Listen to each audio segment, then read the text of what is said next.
कृषी मंत्री ॲडव्होकेट माणिकराव कोकाटे यांच्या महत्त्वपूर्ण वक्तव्याबद्दल, ज्यात शेतकरी केंद्रबिंदू मानून कृषी नियोजन आणि आधुनिक तंत्रज्ञानाचा उपयोग शेतकऱ्यांच्या फायद्यासाठी करण्यावर जोर दिला आहे. तसेच सायन्स कोर मैदानावर सुरू झालेल्या कृषी विकास परिषद आणि प्रदर्शनीमध्ये विविध स्टॉल्स आणि शेतकऱ्यांचा सहभाग मोठ्या प्रमाणावर पाहायला मिळाला. चला पाहूया कृषी मंत्री यांचे विचार. अमरावतीतील सायन्स कोर मैदानावर सुरू असलेल्या कृषी विकास परिषद आणि प्रदर्शनीचे उद्घाटन कृषी मंत्री ॲडव्होकेट माणिकराव कोकाटे यांच्या हस्ते करण्यात आले. यावेळी त्यांनी शेतकऱ्यांना कृषी क्षेत्रातील नव्या संधीचा आणि तंत्रज्ञानाचा लाभ मिळवण्यासाठी मार्गदर्शन केलेत. शेतकरी केंद्रबिंदू मानून कृषी नियोजन करण्याची भूमिका त्यांनी घेतली. कृषी मंत्री ॲडव्होकेट माणिकराव कोकाटे म्हणाले की आपला देश कृषीप्रधान आहे आणि शेती हा आपल्या अर्थव्यवस्थेचा कणा आहे.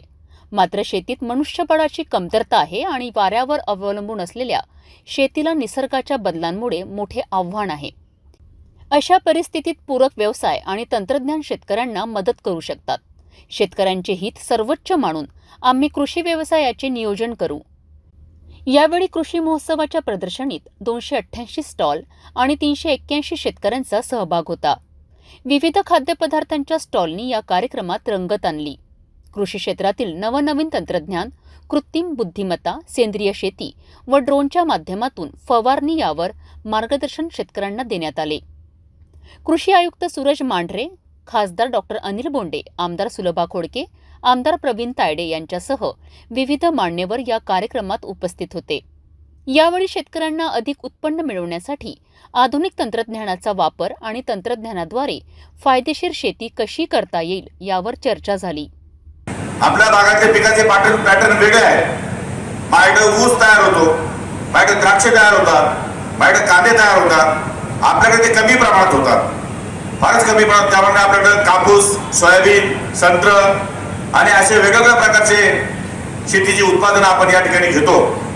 नागपूरमध्ये यापेक्षा थोडंसं आणखी वेगळं आहे आणि वेगवेगळ्या विभागामध्ये वेगवेगळ्या प्रकारचे उत्पादनं या ठिकाणी शेतकरी घेतो.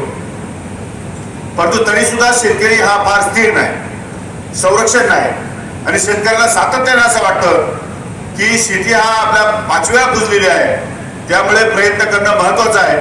परंतु हे सगळं करत असताना दुर्दैवाने कालांतराने शेती ह्या विषयावरती जे काही लोक या ठिकाणी शहरात काम करायला पाहिजे ती संख्या दिवसेंदिवस घटत चालली. शेतीमध्ये काम करणारे लोक भेटत नाही.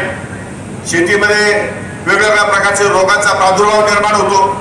वातावरणामध्ये बदल होणार असल्यामुळे शेती अनिश्चित होते आणि अशा सगळ्या या राहण्यामधून या ठिकाणी त्याला प्रगती करायची आहे, प्रगती साधायची आहे आणि त्यासाठी तो शेतकरी या ठिकाणी सतत प्रयत्न करतो. मला या ठिकाणी आपल्याला सांगू इच्छितो की शेती आपली यशस्वी 100% होईल. शेती हे माणसाचं जीवन आहे, शेती हा देशाचा कणा आहे आणि शेती खरं म्हणजे हा शेतीप्रधान देश आहे, हे शेतीप्रधान राज्य आहे आणि यामुळे शेतकरी हा केंद्रबिंदू मानून राज्याचं नियोजन, राज्याची धोरणं या ठिकाणी निर्माण झाली पाहिजे या भावनेने मी या ठिकाणी आपल्यामध्ये फिरतोय. काही धोरणामध्ये बदल सुचवायचे असतील तर ते सुचवले पाहिजे, काही नवीन धोरणं निर्माण करायची असतील तर नवीन धोरणं या ठिकाणी अंमलात आणली पाहिजे आणि शेतकऱ्यांना सुविधा उपलब्ध करून दिल्या पाहिजे. पण हे सर्व करत असताना माझी आपल्याला एक विनंती आहे, नुसत्या शेती ह्या विषयावरती आपल्याला अवलंबून राहून चालणार नाही. काही शेतीपूरक उद्योग, काही व्यवसाय या ठिकाणी सुरू करावे लागतील किंवा शेतीला जे काही दुसरे बाय प्रोडक्ट आहेत किंवा दुसरे या ठिकाणी व्यवसाय आहेत ते आपल्याला सुरू करावे लागतील. उदाहरणार्थ डेअरी आहे, उदाहरणार्थ पोल्ट्री आहे, उदाहरणार्थ अनेक गोष्टी आहेत आणि त्यामुळे या अशा थोड्या गोष्टी आपण जोपर्यंत सुरू करत नाही तोपर्यंत आपल्याला फारसा न्याय मिळेल असं मला वाटत नाही. तोपर्यंत फार सुरक्षितता निर्माण होईल असं मला या ठिकाणी वाटत नाही. शेतकऱ्यांच्या समृद्धीसाठी कृषी क्षेत्रात होणाऱ्या बदलांवर आज चर्चा करण्यात आली. कृषी मंत्री ॲडव्होकेट माणिकराव कोकाटे यांचा शेतकरी केंद्रबिंदू मानून केलेला कृषी नियोजनाचा प्रस्ताव निश्चितच शेतकऱ्यांच्या जीवनात सकारात्मक बदल आणेल.